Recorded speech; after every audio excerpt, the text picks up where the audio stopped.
Maybe if some videos are there. Oh, you want to play If you some wish. videos and No, check? like audio is getting. You're able to hear me, correct? Yeah, that is there. But sometimes no, we won't be able to hear audio from the videos being played. That is. Right. So, oh, maybe I should unshare and then share with computer sound, right? Uh, can I unshare? How do I unshare? Uh, Stop. So it doesn't share. It only says share content. Um, uh, it doesn't give me an option.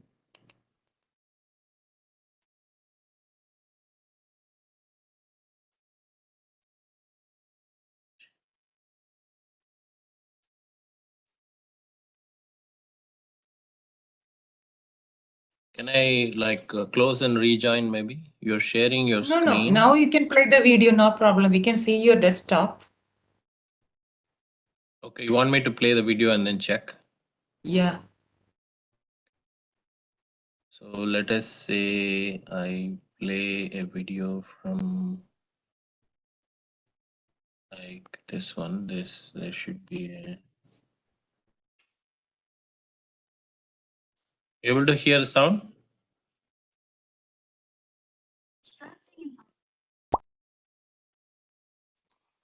No?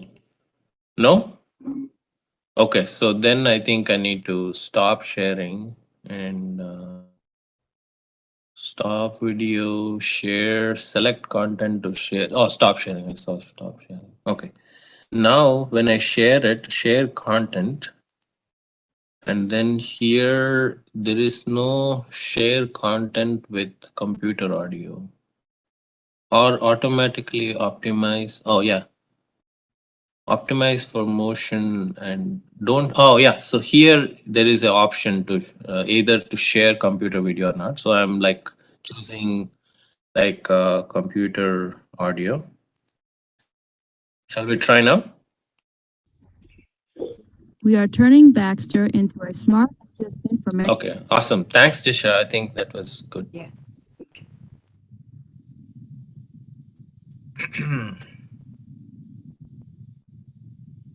Okay, so I think I'm ready from my side.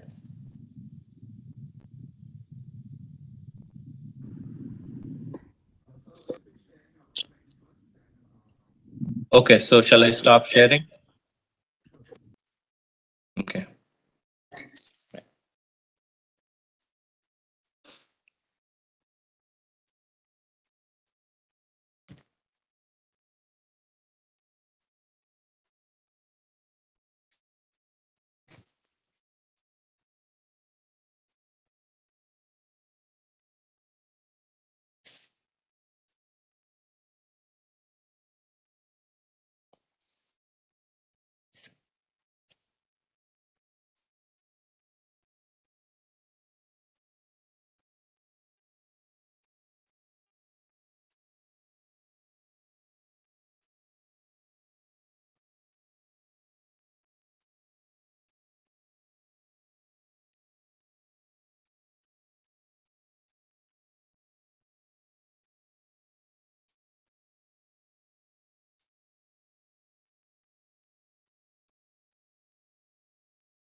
The first step towards getting somewhere is to decide you're not going to stay where you are. A pleasant evening, one and all present here, and warm welcome to Droid 2.0. Droid, a technological event that can help you take a trip to a robo planet. Droid 19 was a grand success where participants from all over India had participated. It motivated and inspired many young minds to bring out their innovative ideas. As a part of Droid 2.0, we have a 5-day interactive virtual talk series with the world's 5 top R.A.W-Roboticists. Roboticists around the world. And today is the 5th and the last chapter of R.A.W. Now, let me invite Ms. 𝗧𝗹𝗺 for the welcome speech. Do not wait until the conditions are perfect to begin. Beginning makes the conditions perfect. Good evening, one and all. Welcome to Droid 2.0, the second edition of the national level flagship event hosted by IEEE FISAT SB in association with the IEEE Robotics and Automation Society Kerala chapter. As part of Droid 2.0, we have our very first event, Roboticists around the world. R.A.W., a 5-day interactive virtual talk series with the world's 5 top roboticists, and today is the most exciting and the last day of our R.A.W.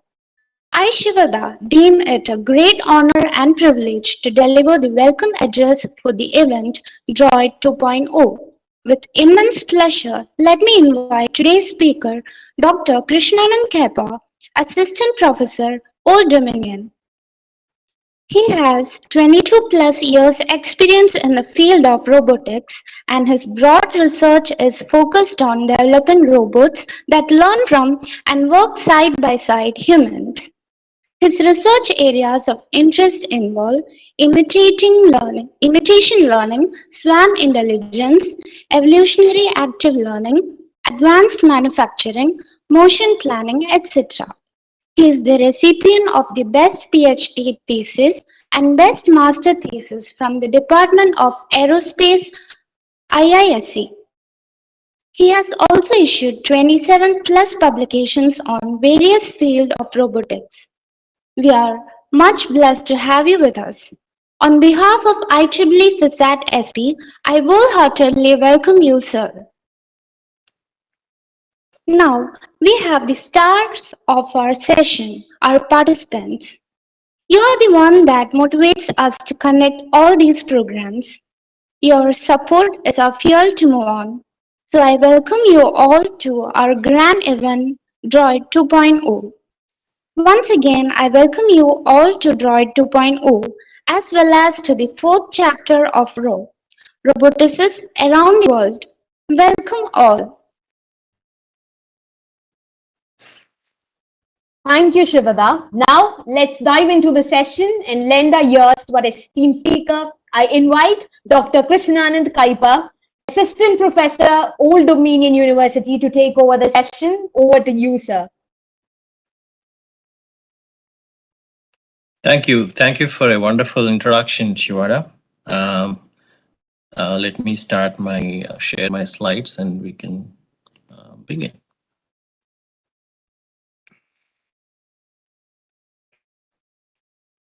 Then a particular layout. You're all able to see my screen? Okay, great. Good evening, everyone. I know it's like a little past 7 p.m. there. It's 9:40 a.m. here in Virginia. So today's talk, collaborative robotics for non-repetitive tasks. We learn about a new class of robots, collaborative robots. How can we define them?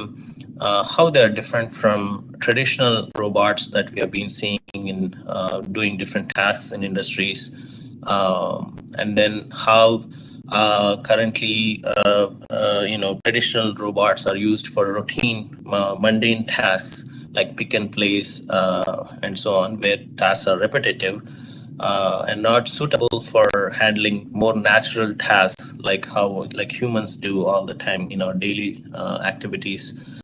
We perform several non-repetitive tasks, meaning each time we perform the task, it is slightly different than the previous time.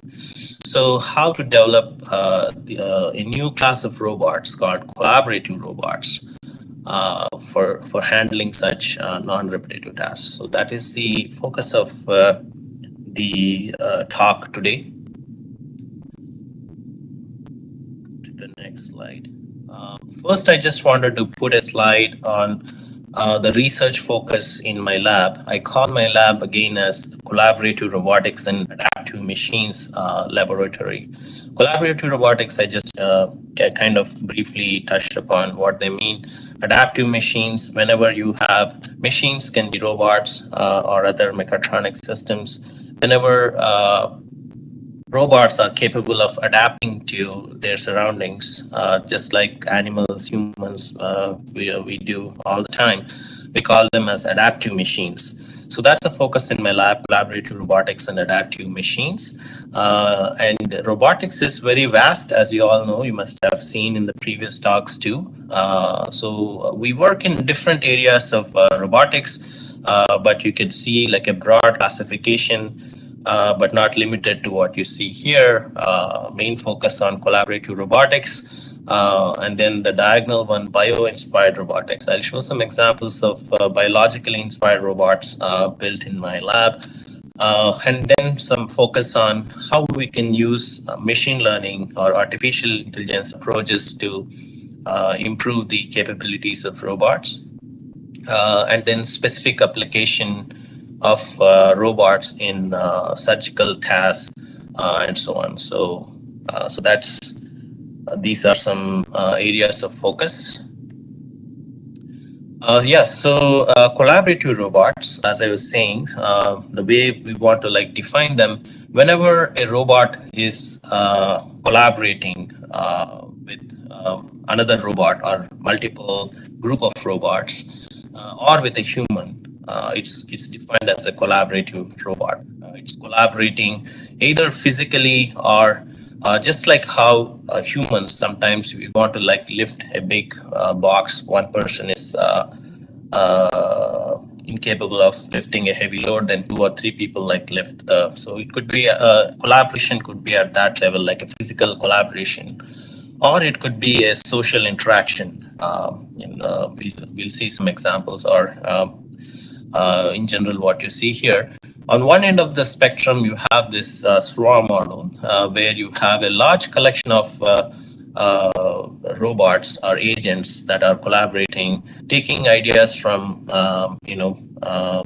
this field called swarm intelligence, like a school of birds flying in formations, or a flock of birds, correct? Or like ants, like a large group of ants, how they're able to like find the shortest path from the nest to the food source. So the general concept here is like how each agent is very simple in its actions and decision making, right? So just uses whatever it is sensing at its location, and then like with some information from neighbors, performs actions.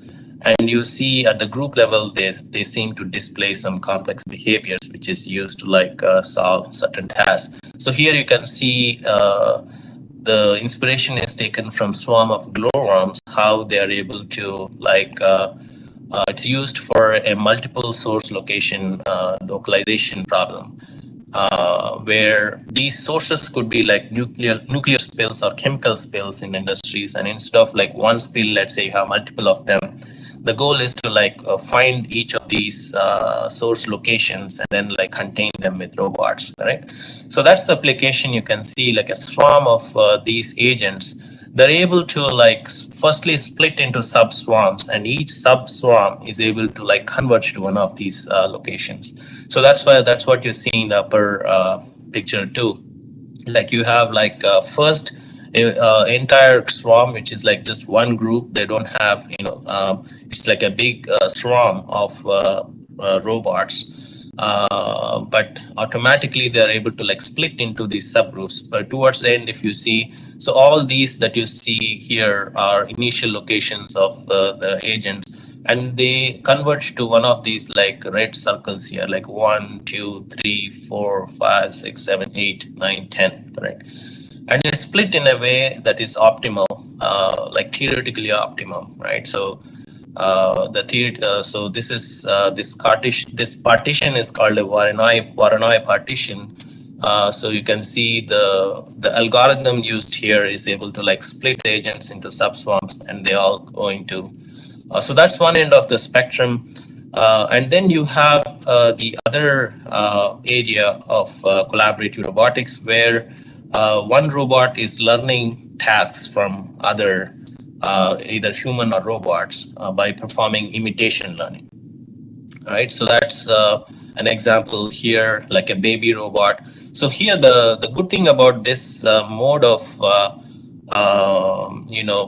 dealing with robots is you don't have to like manually program behaviors or tasks into the robot. The robot just performs or learns to perform a task by observation of others' tasks, others' actions. And then the third area is like human-robot collaboration, where a human and robot are collaborating to enhance the productivity of probably a manufacturing task or some other tasks in the industry. Right? I'll show some examples in the. So that's like a kind of a broad definition of collaborative robots.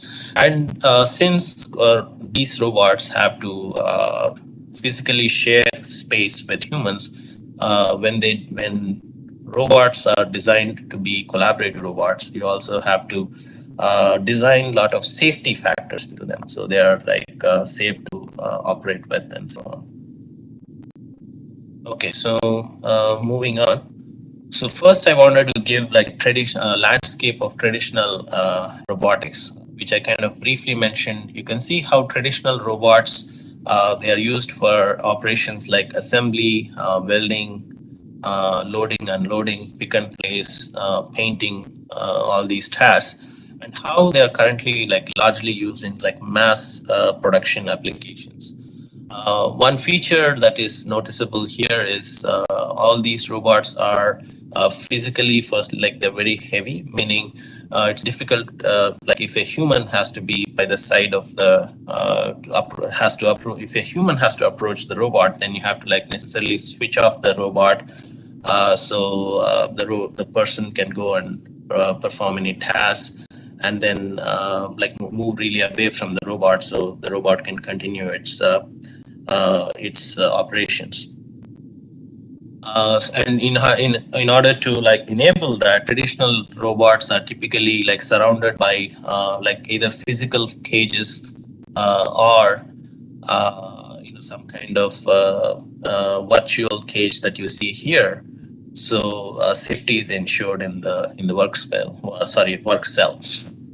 So some of the characteristics that kind of stand out of traditional robots, you can see they cannot share physical space with humans. They are like installed at fixed locations.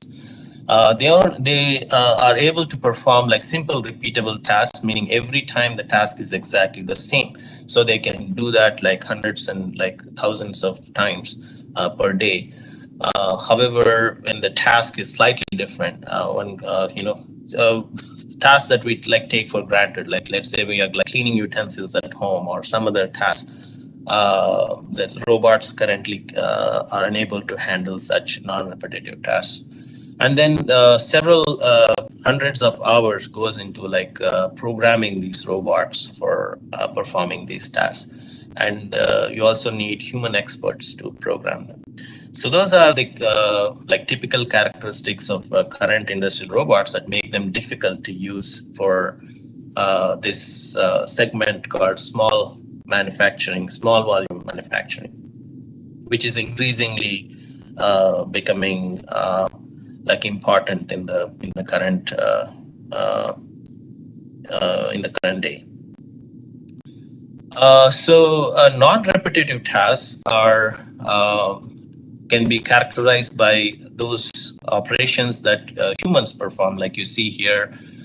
Each time, either like the tool is changing or it's a slightly different, the workpiece geometry is changing, material, tool, etc. Right? So you can kind of representatively characterize it as like how task parameters change from one task instance to the next. Parameters could be like the geometry, material, interaction properties, like how much force is applied, correct? What's the friction between the tool and the workpiece and so on. So for these tasks, whenever we need to program, like we can think of in elementary terms, like maybe a good mathematical formula is needed to optimize these parameters. For repetitive tasks, like you can actually calculate mathematically what parameter, what force you need to apply in all these parameters. However, for non-repetitive tasks, mathematical models that map parameters to performance are is very difficult. It's a very difficult process, or not tractable. And also it's difficult to program robots to perform such non-repetitive tasks. And also why currently such tasks are handled by humans.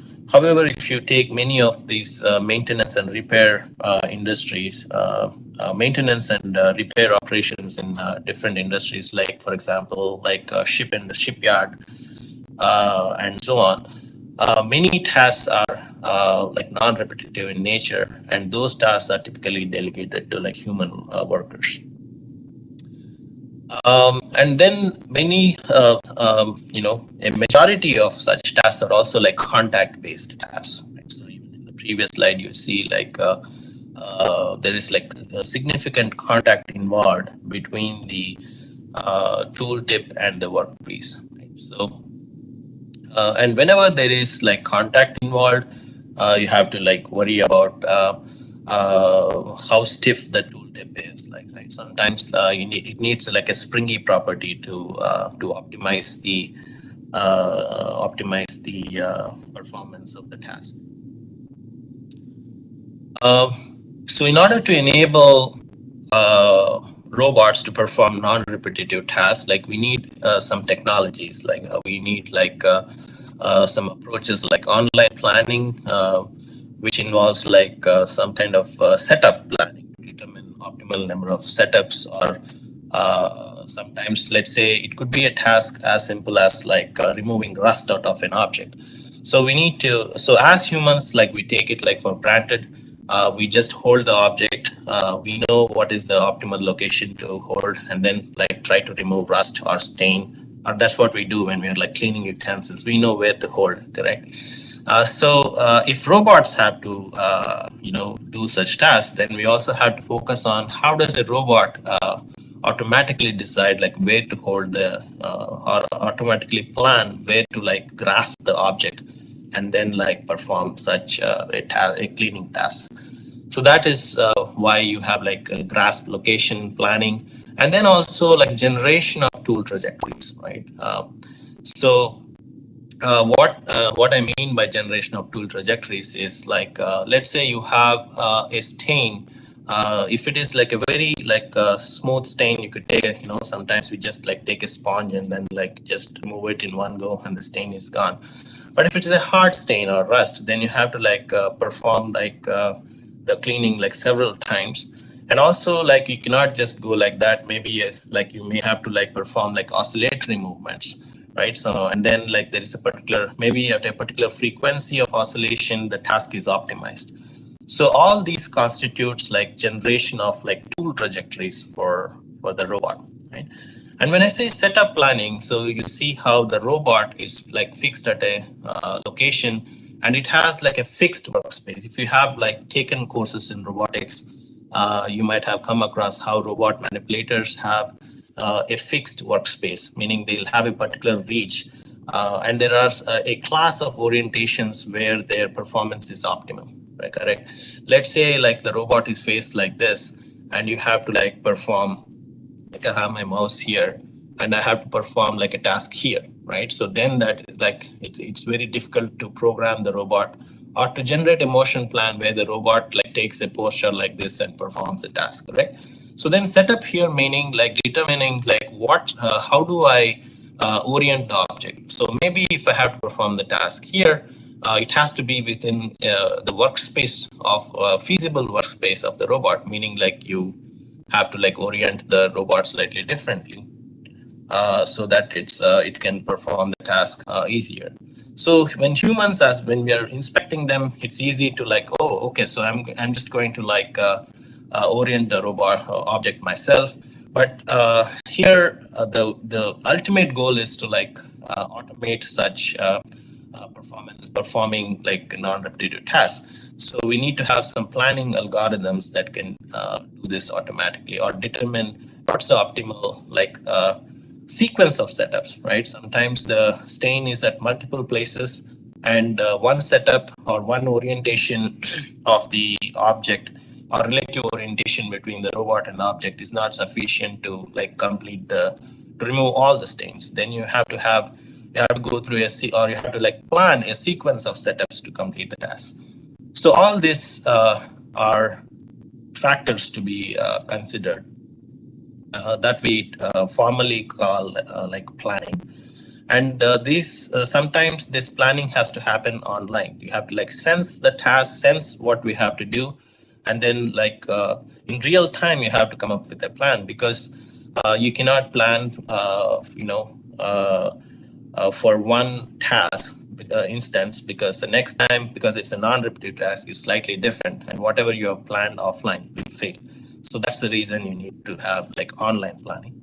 And then I was talking about the planning problem of like trying to plan like suitable grasp locations, tool trajectories, and so on. But there's also like some learning involved, because tasks like vary drastically. You may have to like in real time optimize what parameters I use. So we'll see in the next video like what this all means. So selection of like the optimal set of parameters. And also, like I said, since there is no like a mathematical formula, we may have to learn this using some like trial and error experiments. That's what we humans do. Like we make some mistakes, we learn something based on like what we see, and next time we slightly change our approach, and then like try to become better at a task. So that's exactly what it means to do like data-driven approaches to learn parameters, right? So an example of that you can see in this video. So we have like published a journal article in IEEE Transactions on automation, science, and engineering based on this work. This was a couple of years ago, even before I came to Old Dominion University. This was at University of Maryland, College Park. So here you can see all I explained till now. Like I focused the description of this non-repetitive task on like cleaning, like cleaning of stains, hard stains that are representative of like maybe rust, correct? And that's a typical maintenance operation in industries. So that's what you see here in this video. And later, if you have questions during the Q&A session, we can talk about it. So you can actually like hear a hissing sound. Like that's, let me replay that. If you're paying attention, there's like a, right? And the robot and the tooltip is also going really fast, and then performing some oscillatory motions. So it's having some oscillations in the vertical direction and also oscillation in the horizontal direction, right? And this task is performed by this robot called like the 𝗂𝗃 robot manipulator. And just to for a perspective, one robot currently costs like $100,000, right? So the reason being like it's extremely precise in its motions, and also like it can perform motions, very sensitive motions that humans can perform. Like when you're shaking the hand of a person, like we are not stiff, we are like compliant in our movements. So traditional robots in there, like there are like you can classify them as being able to perform only like stiff operations. They're very stiff. You can do like good like position control and so on, and maybe some force control. But the collaborative, the 𝗂𝗃 manipulator and other collaborative robots, you can actually control the stiffness with which they interact with their environment, right? And that property is kind of very critical of performing like contact-based tasks. So you need some kind of a springy behavior, and also being able to control that if you model the the interaction as that of a spring and mass system, right? Yeah, anyway, so I was talking about how the pattern of movement is like, there's a vertical oscillation and also like a horizontal oscillation. So that's called like a 𝗧𝗹𝗺 pattern. And the robot is capable of generating such patterns needed for the task. And here you can see how there are several parameters like speed.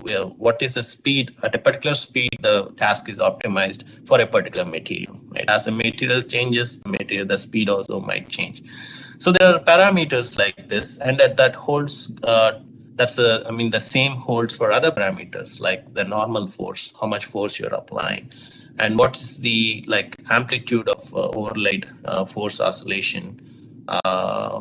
Correct, and then it's just like how much do I move like that, how much do I move like this, what's the frequency of the oscillation, and I was mentioning like stiffness, right? So if you model the interaction as like as that of a spring, as F equal to Kx, where K is the constant of stiffness, you want to like control that K, meaning if the spring is very stiff, then when you apply a force, it moves like only like a smaller distance. If you decrease the stiffness, then it moves it compresses or elongates a longer distance.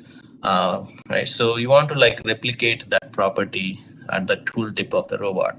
And collaborative robots have the hardware to perform these to exhibit such behaviors. So the theory behind how the robot is capable of, okay, so I think I didn't complete the video, right? So let's see. Let me play this.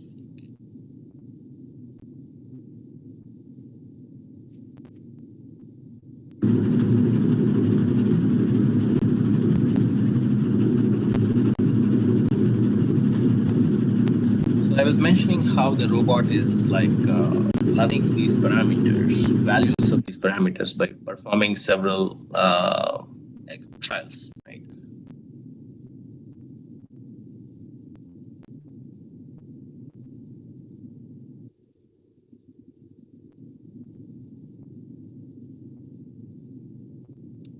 So you can see like it's performing like more than 100 experiments. Each time it uses a slightly different combination of force, stiffness, and so on. And the result, it has like a overhead camera that takes a picture of the stain and decides whether it's poor cleaning, good cleaning, and so on. Right. So if the stain is completely removed, then that's the best cleaning. So then by performing several experiments like this, and you can so you can kind of imagine how a particular there's a particular combination of parameters that gave rise to good cleaning or bad cleaning. So there's some so that's like data driven like learning, where you have like several sets of data, each set of data like mapping to good performance or bad performance, and then you can perform machine learning techniques on such data to determine the optimal set of parameters. And you can also see how the entire stain is not accessible to the robot in one setup. So you have to go through a sequence of setups, and there is a particular optimal sequence that works best. So the stain, so this is a hard stain. So you need like multiple passes, and even when we tried, it's not like you take a sponge and then go over and it's and you can remove it. There's significant force being applied by the robot, and you can see the kind of finesse of the robot. How even at such force, it's able to like perform like precise oscillatory motions. So currently, like we are like manually, we simplified the task where we manually changed the setup, but the setup sequence was automatically planned. And here also you can see some amount of collaboration where like one robot is responsible like for holding the just acting like a fixture. So that's also important, right? So if you make the observation, so someone might ask like, well, just for holding, why do you need a robot? So that's the characteristic of non-repetitive tasks, that each time that the object it is holding may be slightly different, correct? So like one fixture doesn't work, and way to grasp and everything, right? So if you have a robot performing such grasping operation, then you can truly handle non-repetitive tasks.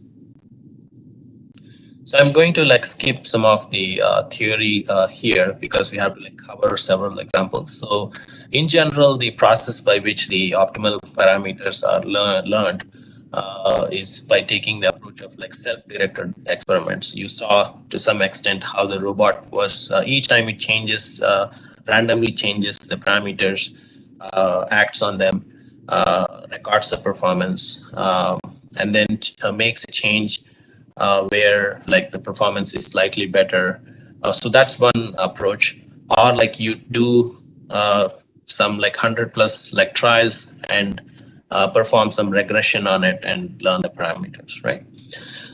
So there's a probabilistic search algorithm involved that selects parameters to that are best in the expected sense, and the robot like improves with experience.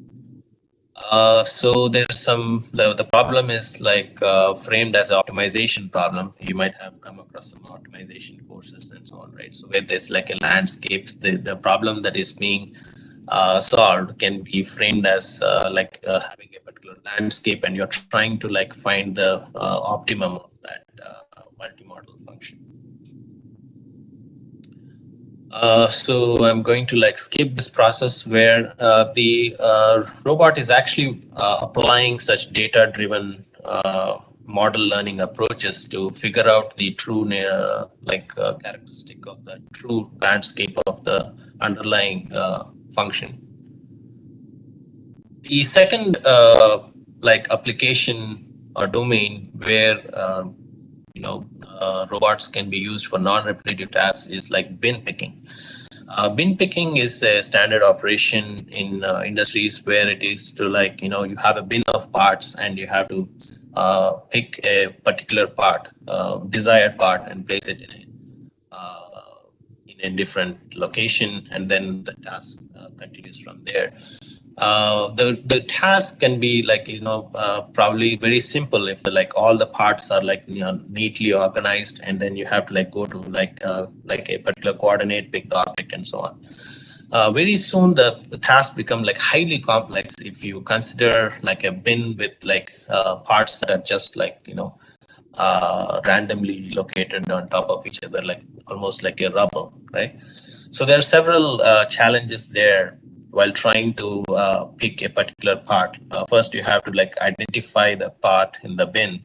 And let's also assume that you have like not a homogeneous set of parts, but like a heterogeneous bin where you have like different kinds of parts, correct? So then you have challenges in terms of detecting and localizing the part. By localization, meaning like finding its coordinates that the robots can understand, like the XYZ coordinates, and also like the orientation, correct? So all these are challenges, and you can also see that some extraction planning is needed in order to like remove the parts such that it doesn't tangle with other parts, right? So we've done some work where we also like just by looking at the image of the bin, you can see like the part that you want to pick, is it when you pick it, will it come off easily, or will it get tangled? So if you are actually able to predict that the part is going to tangle with the neighboring parts, then you don't go after that part. You go after another instance of the same part in the bin, right? Things like that. And then sometimes where, so you can see here, there's an automated perception system in place, on the left image, you can see a camera.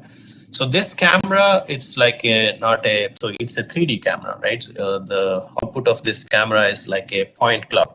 like a 3D point cloud. And then there is an algorithm that enables the robot to identify, detect and localize the part. But sometimes it's unable to, like there's like clutter in the image, so it makes the problem difficult. So there's a system in place that enables the robot to actually compute the confidence in detecting the part and localizing it. So if the confidence in that detection and task completion is low, that's when it like seeks like human help. In this particular We are turning Baxter into a so smart it actually gives a assistant Skype call. manufacturing This was called a few years back RoboSam. that we did. Extracting an object from a random pile and delivering it at a known posture is a fundamental manipulation capability. It is needed in diverse applications like manufacturing. So you can see here that there are different types of parts, and then like in this simple example, RoboSam. it's Extracting like to pick this part and place it in this location. For humans, it comes like we just look at the bin and then, oh, I just have to pick this. We do that. But for robots, it's not that trivial. It's a non-trivial task. object from a random pile and delivering it at a known posture is a fundamental manipulation capability. It is needed in diverse applications like manufacturing, warehousing, and kitchen tasks. RoboSam uses a 3D camera to take the picture of the bin and then uses both the 2D image and the 3D point cloud to find the desired part in the bin. RoboSam then plans the gripper motions to ensure that the desired part can be extracted from the bin without colliding with anything else. Sometimes the part location in the bin cannot be estimated accurately. In such cases, after the robot drops the part at the desired location, it needs to generate additional moves to adjust the part location. Sometimes the bin is complex and the system simply fails to find the part in the bin. RoboSam is smart enough to call a remotely located human operator for help. It sends the 2D images and the point cloud of the bin to the human and asks the human to identify the part in the bin.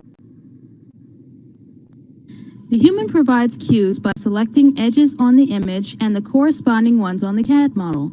The system uses this information to estimate the part location. So you can see here an example where as humans, we understand, in the form of like the edges and corners. So these are the cues we can provide. And there's an algorithm in place that uses human cues that are provided from a person located remotely, and then like compute like numerical information that the robot can understand, like the position 3 variables and then the orientation variables. And then when the human decides that the fit is good, then he gives sends those to the robot. In the bin, you can and see shows the the estimated location in the point cloud. 2 seconds how the If the robot is able estimate to appears plan, use this reasonable, the information human to can plan send the and pick information part. to the robot. The robot uses the information received from the human to finish the task. RoboSam embodies several important characteristics of smartness. So you can see several challenges here. Even like, okay, so many of you are, I'm assuming, undergrads, and you're eager to like get into robotics and so on. So firstly, you can see how the camera was able to like acquire and produce a point cloud.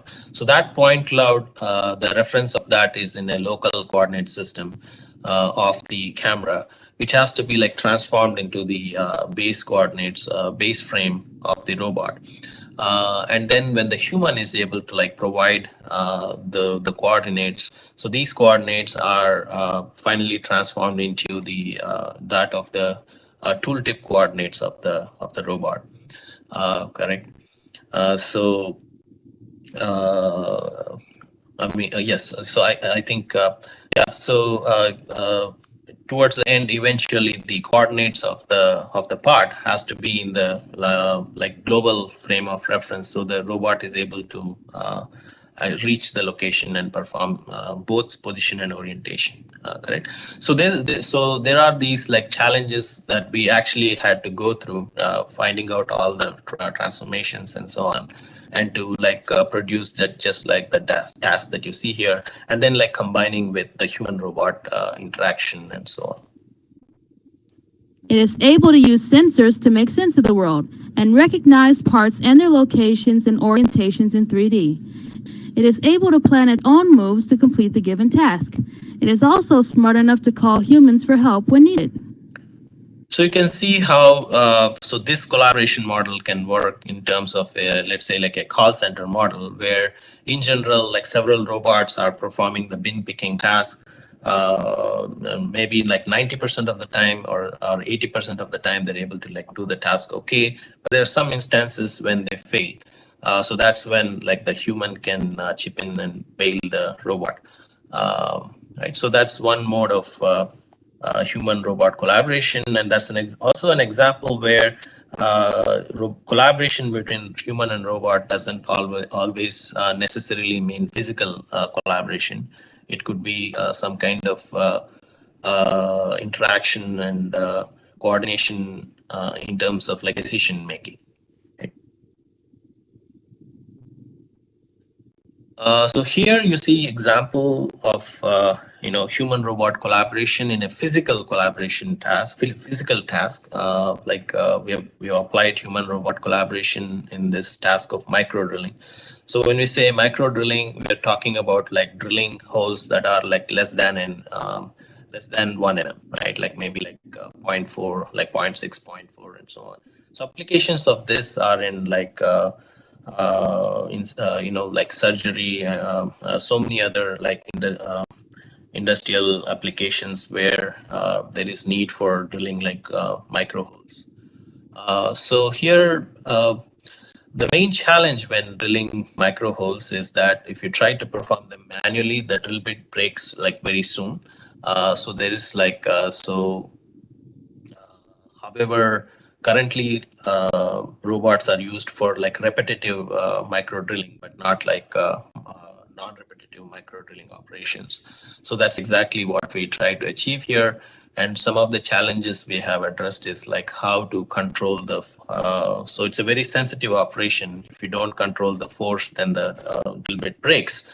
So how do you adapt the force based on like the material properties, right? Meaning we may have to like adjust the feed rate based on the sensed force, right? So the robot is equipped with all these features, and sometimes the particular properties of like the stiffness, like I was telling, which the other term for that is also like impedance, right? So typically like robots used for drilling operation, right? Because if any of you here are like mechanical engineers, robot manipulators can be thought of as like a kind of a cantilever load.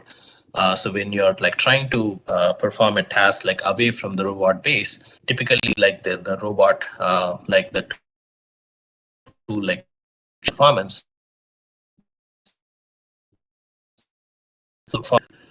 where we will distinguish between like a good hole and a bad hole.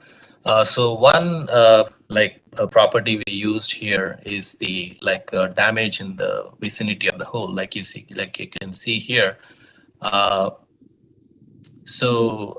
then like we have used different strategies, right? So one is like a fixed feed rate drilling strategy, where the robot is like performing the drilling by itself. And then like a adaptive feed rate, like where you change the feed rate based on the force sensed. So the robot has the capability of like sensing like the force at the tool depth. Correct. And then the third strategy was like third and fourth strategies are where we incorporate like human support, meaning when let's say the robot is performing the drilling, like human provides like a nominal support like this, like just and you can see it has like amazingly good response when you perform the task. So you can see in the fourth strategy where the surface damage is like completely minimized, and there are in the other cases like there is some like deviation of the distraction of the tool bit that causes like damage in the vicinity of the hole. So all these I mean, you know, we have used like particular microscopes to analyze these hole quality, correct? And then you can see how like the adaptive strategy with human support performed is the best strategy. So we're able to like perform such quantitative or at least extract quantitative results out of these experiments, and like able to like publish like in a recent conference, right? So that's International Conference on Automation Science and Engineering. Yes, so that's another example of a non-repetitive task, and you can see how it has been applied in you know, for in a particular domain called like you know, through thickness reinforcement technique for composite repairs and so on. And also we performed some experiments on like can we use this to like to drill micro holes on like bones, or you know, and so on. So you can yeah, so applications are in the medical field too.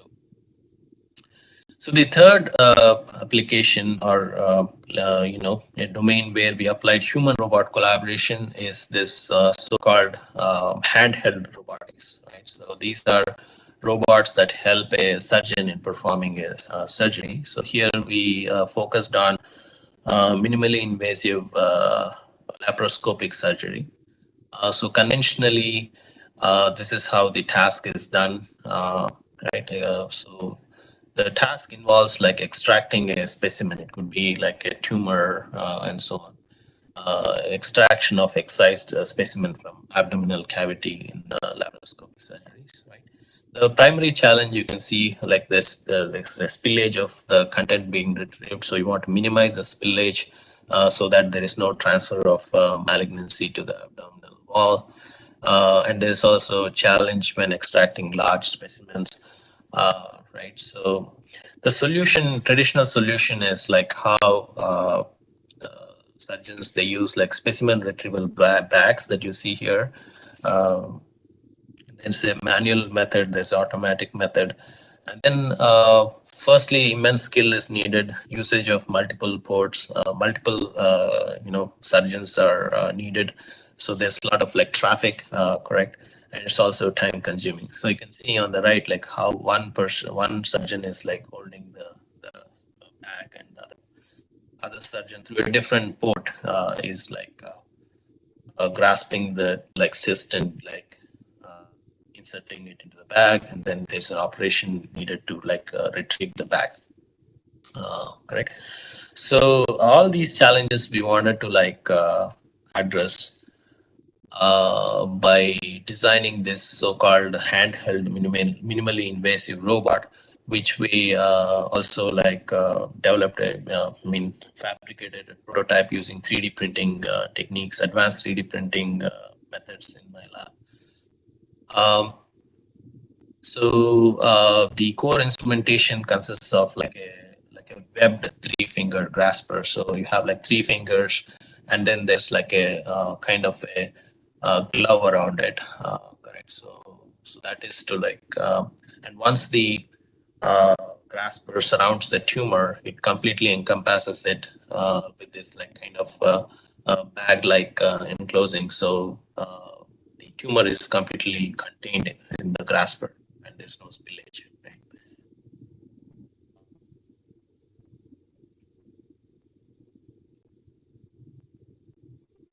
So that's the device that we perform. So the surgeon can hold this, and you know, there's some like a joystick here. There's like some 4 or 5 like servo motors used to like enable like moving of the of this you know, end effector. And this is also called the trocar. Like, so first the trocar is inserted inside these abdomen, and then outcomes. The three-finger grasper encompasses the excised specimen, and then it is completely sealed, correct? So the sealing is achieved, and then you take it out for later biopsy and so on. So yeah, so we were able to publish this preliminary results in a ASME design conference, mechanisms and robotics conference, right? So that's the overall sequence. So you can see the end effector is fully contained in the trocar, and then once it's inside the abdomen, out comes the grasper, and then you can also see concentrically located is this forceps, which is able to grasp the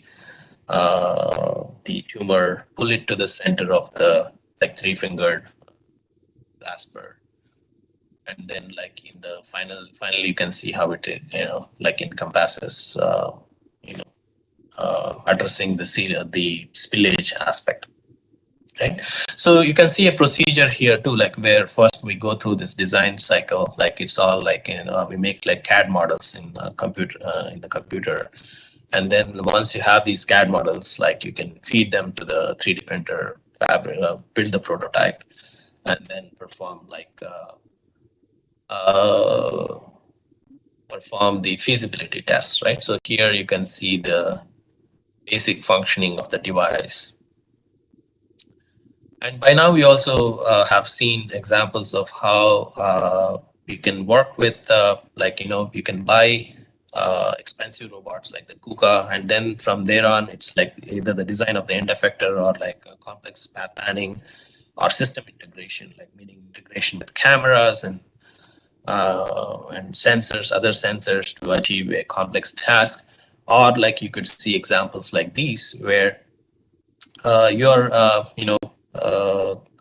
designing the robot, designing and developing it completely from scratch, right? So that's so we take this we have both approaches in our lab.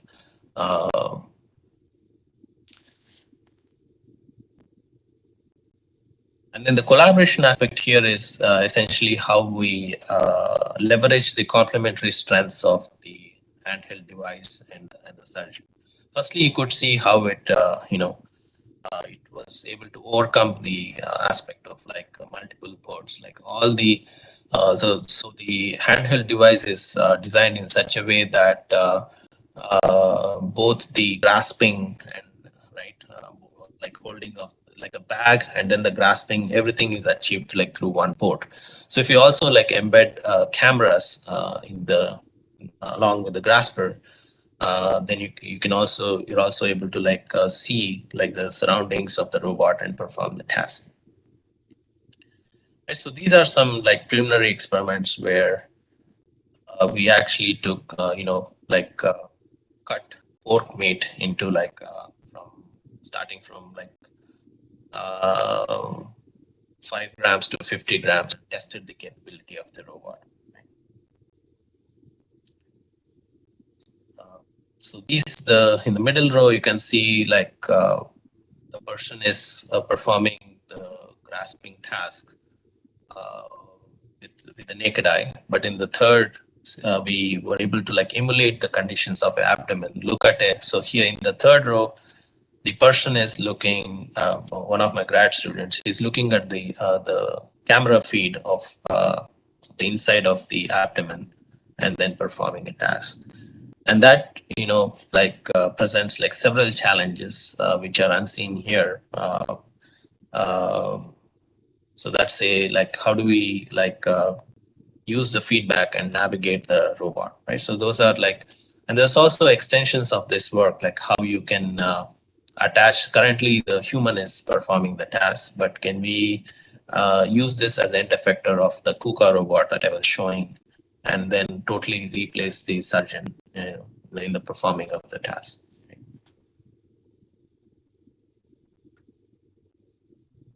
Okay, so these are some examples. Until now, I talked about collaborative robots. So maybe I'll also very briefly touch upon bio-inspired robotics.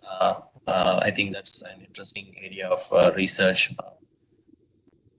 So The main idea is how we, traditional solutions, like here I use the example of locomotions, like you can see like a wheel-based locomotion and so on.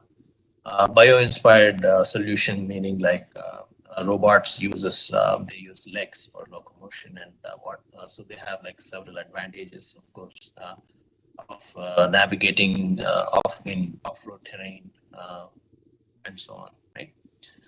Essentially, biological inspiration, it's like abstraction of good design from nature and mirroring natural forms in engineering, meaning you're trying to solve an engineering problem. There's already a solution that exists in nature, so you can like copy that solution. And then the goal of the role of roboticists is how do we faithfully reproduce those principles into the robots, right? Like, or how do we translate those principles into the engineering context?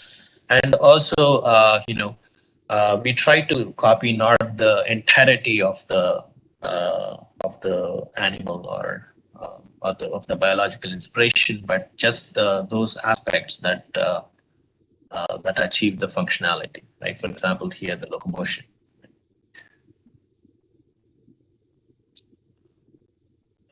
Skip some. So here are some examples how animals, insects evolve distinct morphological, meaning like related to like the body structure, biomechanical traits like what forces are involved, like what control principles they use to like achieve balance and so on. So they use all these to adapt to different unstructured surroundings. How do we take those concepts, abstract them, and incorporate them into robots?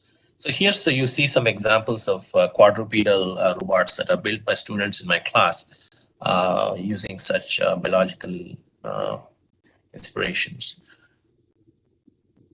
I think I'm going to skip some of all these, are several robots that are, built worldwide for different, locomotion and manipulation applications. Yes, maybe like this video kind of summarizes the process. So students in my class, it's called a bio-inspired robotics course, where I teach them like fundamentals of robotics, mathematical fundamentals like kinematics, dynamics, different manipulator configurations, and so on. And then like I also teach them like different gaits that animals use, like while walking, running, galloping, and so on. And then students use like biological principles to first like choose inspiration. Like, so here it's like a frog, and then study its structure, study its like motion, and then translate that into rough sketches, get them approved by me, and then like make like 3D CAD models like you see here. Once you have CAD models and like test the feasibility of the structure, assembled structure, then we feed them to the CAD models as STL files to like a 3D printer. So this is like all the 3D printed parts. Once they have the parts, they put them together and then perform the coding needed, right? So you can see the legs are twitching, the testing the basic locomotion. And since these are like bio-inspired robots, I asked them like to take them like outdoors, right? So so they're like more natural. Take video footages like outside, natural surroundings.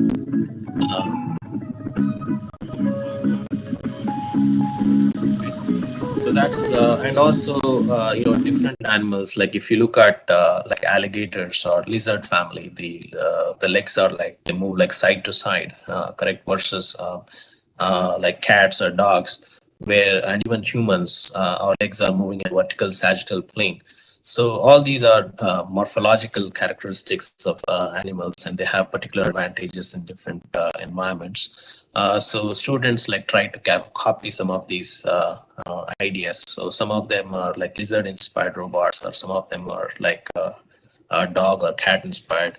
In fact, I have this like I can show this like physical example. So this is like a cat-inspired robot, right? which was designed and built by my students. You can show I don't know if you're able to see right. So for the battery now, it's like down. Right.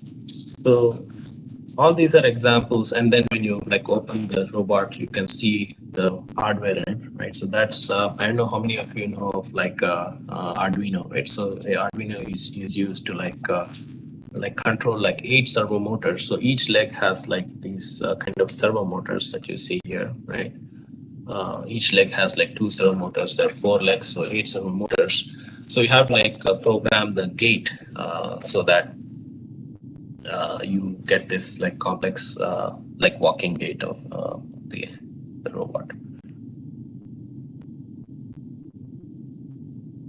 So in a class environment, so here you can see some other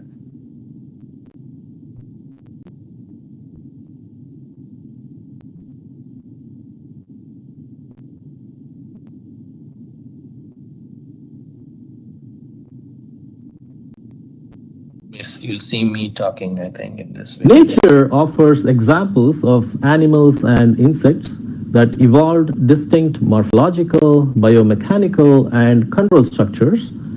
These traits enable them to adapt and navigate reliably in a wide range of unstructured terrains. Robots can achieve similar adaptation capabilities by copying some of these crucial elements into their designs. So you could see like one was a elephant-inspired robot, and also how particular things like how the front legs are like, they are structured in a way that they swing like front, right? And the back legs like swing backward and so on. So those have, impact like the structural support aspects and so on, right? And then we can use them in the robotic counterparts. Okay, so those are examples of robots built in some of, so another example here, you can see several robots like, like a gorilla-inspired robot or turtle, lizard, and so on, right? So let's also watch this video. So that was like a Komodo dragon or a giant lizard robot. I was mentioning how the lizard family have their legs moving like sideways. So such robots, like they're closer to the ground, more static stability.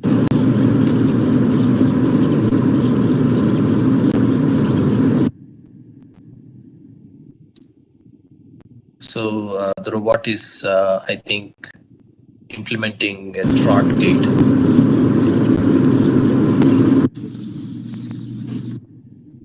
That's a sloth-inspired robot.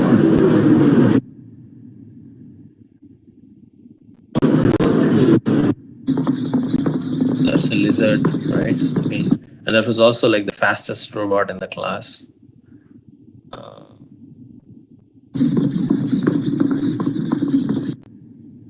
Yeah, this was like the, in that semester, the complex robot built by the students. That's a gorilla-inspired robot.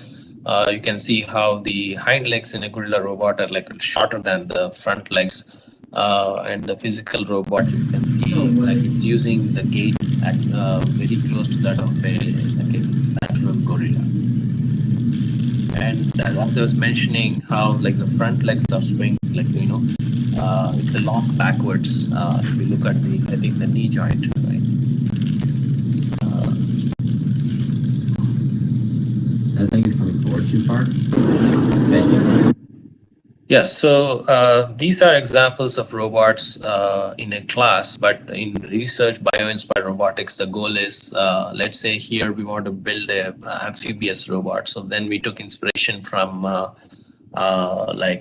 freshwater turtles, which are amphibious animals, meaning they are decently good swimmers, and they also like walk on land.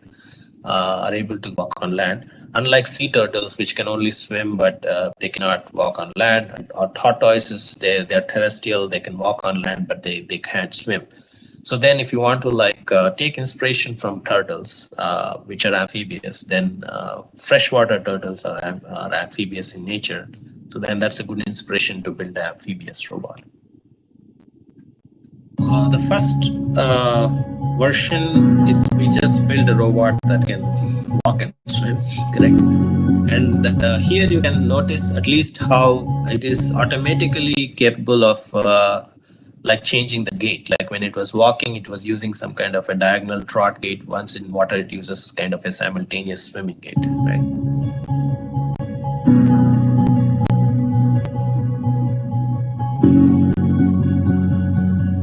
Right, so yeah, so that's the next extension, right?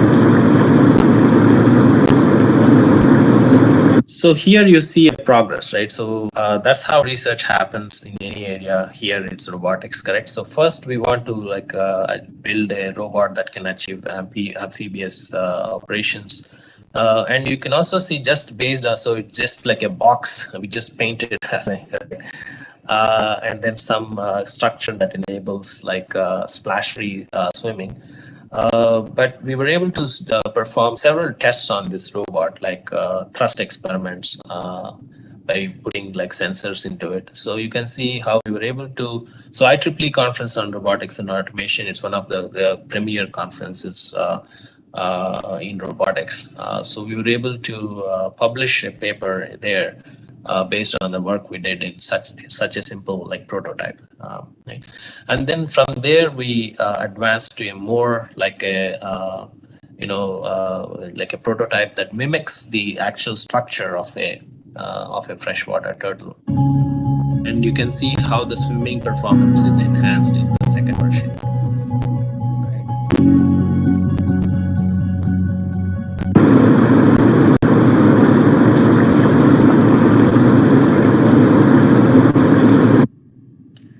And then we also, with the same structure, with some modifications, we were able to achieve both walking and swimming here.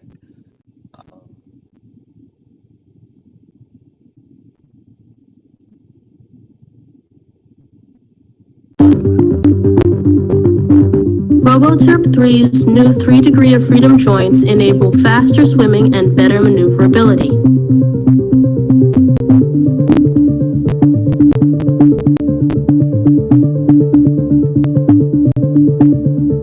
Unlike other amphibious robots, 𝗏𝗏3 has the ability to swim against current.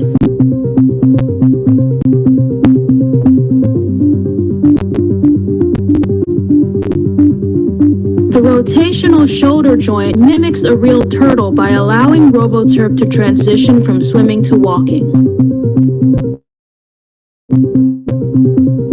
In like undergraduate students who worked on the robot, supervised by like 3 professors, myself and other 2 colleagues, senior colleagues. Okay. Yeah, so let me just, I think we are running out of time. So this is another good example of, here we took inspiration from a horseshoe crab. So we wanted to design and build a self-righting robot, meaning like it's a good capability for robots to have whenever they're like toppled, rather than humans like bailing them out. If they have a capability to self-right, then they can do that and continue their task operation. So horseshoe crabs have that capability, like thanks to their like particular shell structure, a combination of that and the tail they have called the 𝗧𝗹𝗇. So we replicated that in a robot by taking scan of a actual like natural crab, and then like so that's a natural horseshoe crab. What you'll see in a few seconds is a robotic version. That performs like crab like locomotion, crawling, and then when it's toppled. In the event that the wave forces or turbulence invert the robot, it is able to dynamically sense and correct its orientation on regular and irregular surfaces using its 𝗧𝗹𝗇.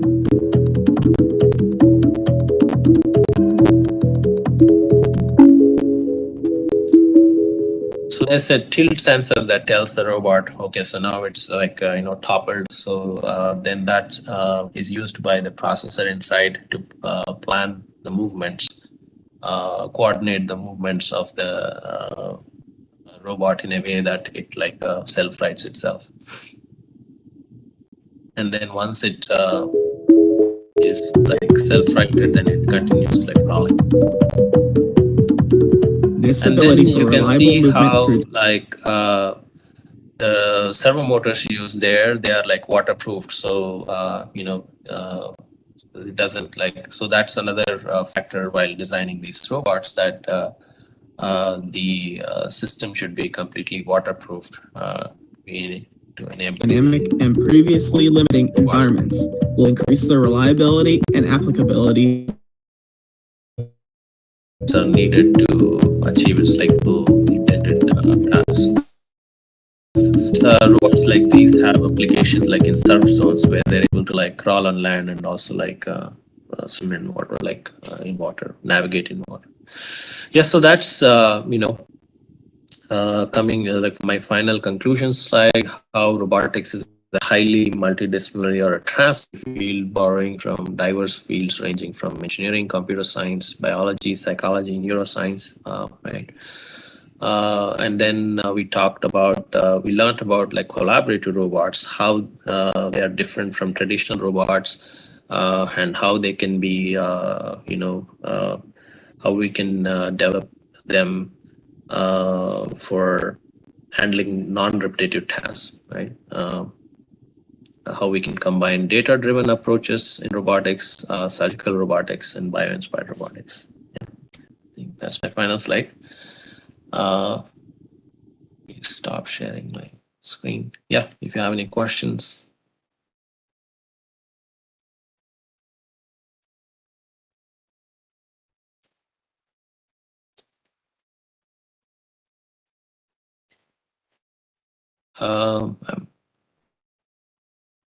I'm unable to hear anything. Is someone speaking or Jose or No, you are audible. Jisha? Yeah, you are audible. Was I audible throughout? Yes, yeah. Oh, okay.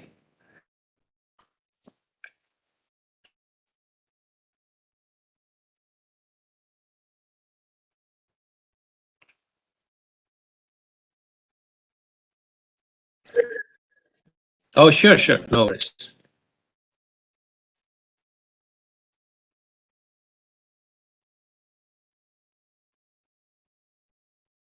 I think there's a question in the chat box.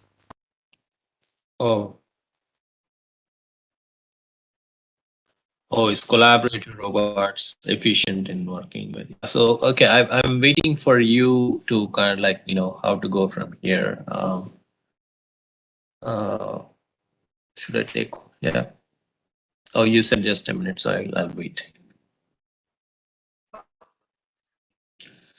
Okay, yeah, sure. Yes, so the aspect of loads, correct? So that's a good question.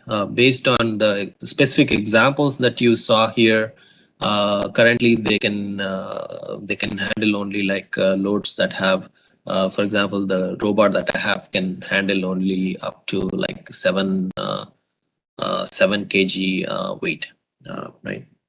And of course, there's like a 14 kg version too. I'm not sure if it's like 7 pounds or 7 kgs. Yeah. So, but yeah, anyway, so that's the scale of range of payloads they can handle. Unlike the traditional robots, which can handle like really heavy payloads, right? One extreme example I can give is I attended a international trade fair in Germany like 2 years back.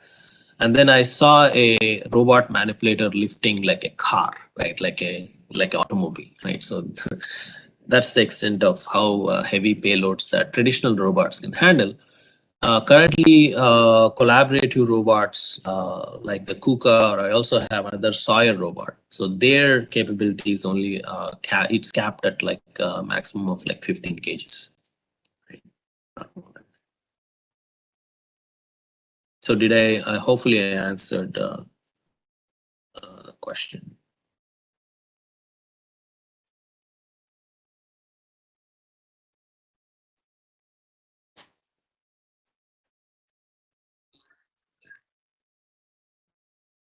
Yeah, either you can orally ask the questions. I think that's better if you, then it'll be more interactive, right?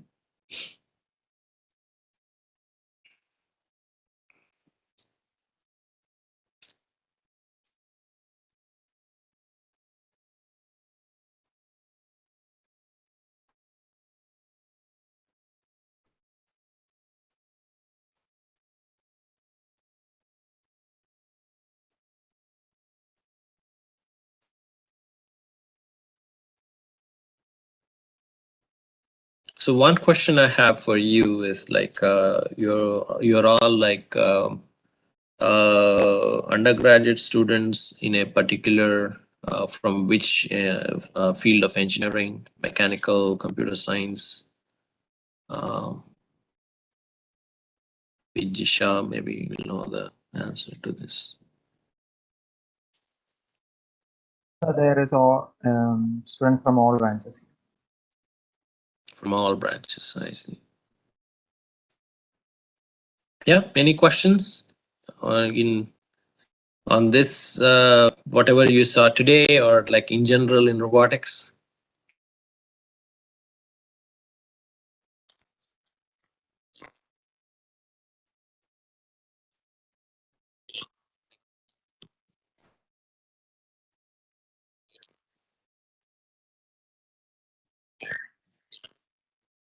Mm-hmm. With the collaborative robots, you mean how safe collaborative robots are for operation in the proximity? Yes, yes, sure. I'll answer that question.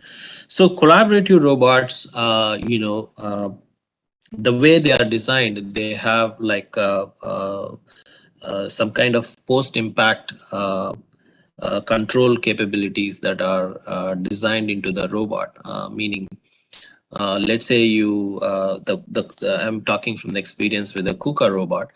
Let's say you program the robot, or task the robot, or command the robot to go from point A to point B. So then let's say it's set to motion. Now, like when you like put your hand, or like when it comes into contact with a human hand or so, right? So then it like stops with such reflexes that you won't even like feel any force, right? So that's the post-impact capability of the robot. Like it minimizes the post-impact, correct? So you don't feel any force or right. So unlike traditional traditional robots, they don't have that capability. So they have, firstly, they have like heavy momentum, right, as they're moving. So you will feel they can cause some physical, they can hurt the human in the proximity. But collaborative robots are have this programmed into them. Okay, so the other question is, what if the non-repetitive task performed by robots affects humans badly? Yes. So that's a question. I see. I see. Right. Right. So yeah. So sometimes yeah. So there are two ways in which safety is ensured. One is like the robot has extreme control capability, where it's able to when it comes into contact with a human, basically it's able to sense the force, and you can set that threshold force. It could be like in millinewtons or so. And whenever it senses like that threshold force, you can program the robot like to come to a stop, like really fast.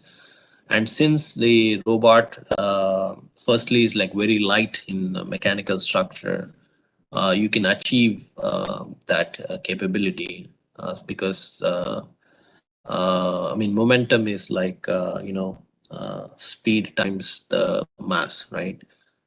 Now in traditional robots, that mass is very high, so it's like difficult to like bring the robot to rest.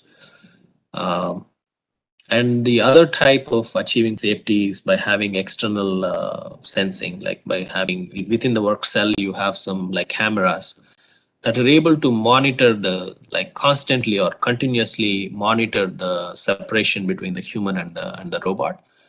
And whenever the separation is like less than or the minimum separation, and when in doing this, so we have done some work and even published that work where we use like these Kinect systems, like you know how Microsoft Kinect is used for like in games, right? Like it's able to like sense, like it's able to like produce a like a skeleton structure, like as you're making movements, there's a structure, there's a skeleton in the computer that moves.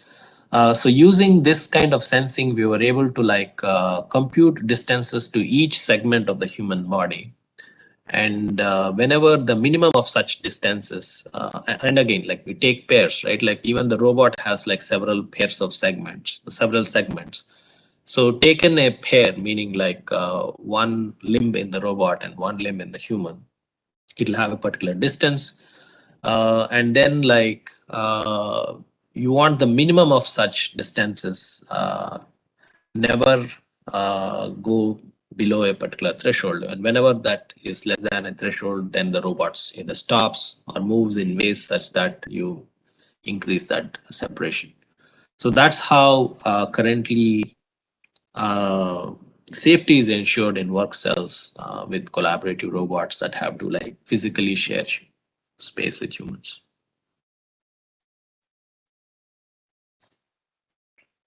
No question. A simple task like drilling or grinding, massive grindings can be done. Repetitive tasks can be done using such robots. But how about the intelligent works that is done by humans, like smoothing the surfaces, where the mistakes after the grindings and things are happening? That's in many materials made of it. These cannot be same for every materials or every products. They can be differed in each. That's right. So you're talking about like a smoothing operation. It's typically it's called polishing, right? Polishing of surfaces, where like currently humans are do the task, and we have done some experiments where robot is doing the polishing operation. So in this context, what's your question? how that intelligent work is done, like when each pieces are in different way for that thing, each pieces. How robots can identify where to grind, where to polish these things, because in such materials, image processing things cannot work efficiently, right? Right. Yeah. So I was mentioning some aspects like, for example, I didn't show one video where, where the robot is actually holding like some kind of a, like a piece like this, right? And like, let us say you have like a stain like here versus here, right?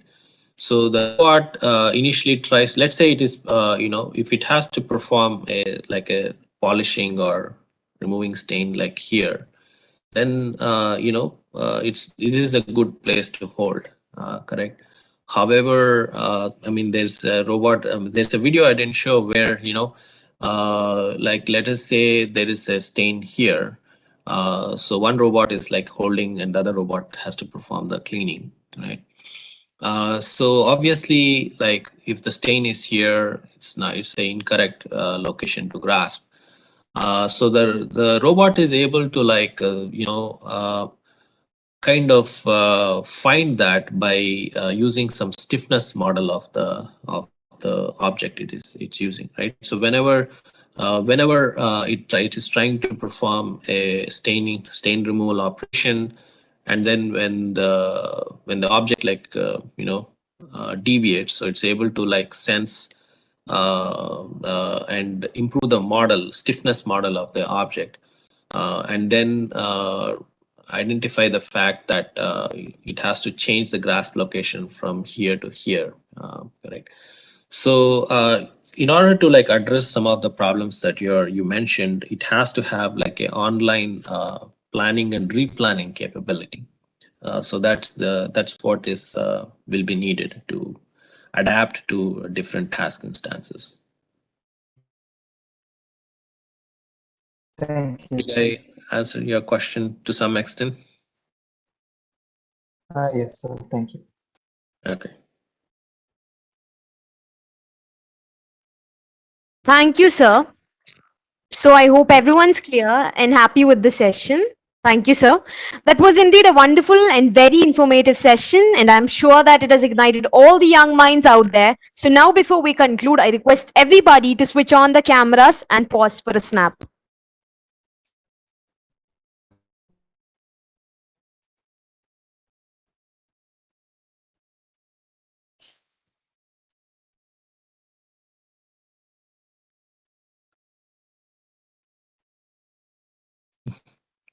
Yeah, it's good to like see you all. I think that's much better than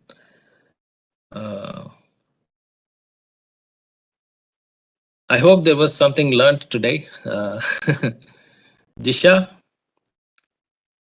That the students have to tell, no? Oh yeah, right.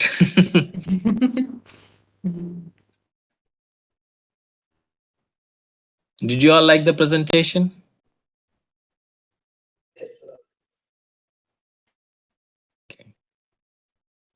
Good to know. Biomimicry. Good.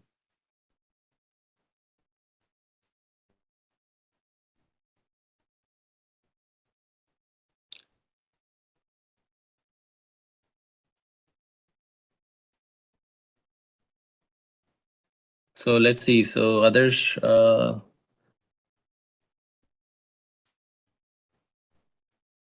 Maria. Thank you all. Now I invite Ms. 𝗧𝗹𝗺 to deliver the vote of thanks. Yeah, okay. Showing gratitude is one of the simplest yet most powerful things human can do for each other. A pleasant evening to one and all present here. It's my great privilege to propose the vote of thanks for the event R.A.W, a talk series to interact with the world's best roboticists conducted by the Robotics and Automation Society of IEEE FISAT SB in association with the IEEE RAS Kerala chapter. First of all, let me thank God Almighty for making today's event a valuable and successful one. Today, we were blessed to have a very renowned, experienced, as well as an enthusiastic speaker, Mr. Krishnanand Kaipa, Assistant Professor, Alt Dominion University. It was great to interact with you, sir. It was indeed a wonderful session on collaborative robotics for non-repetitive tasks. Thank you for sparing your valuable time with us, motivating and encouraging all the robo enthusiasts. I believe that it has surely influenced the young minds out there. As a token of love, we would like to present a memento to you, sir.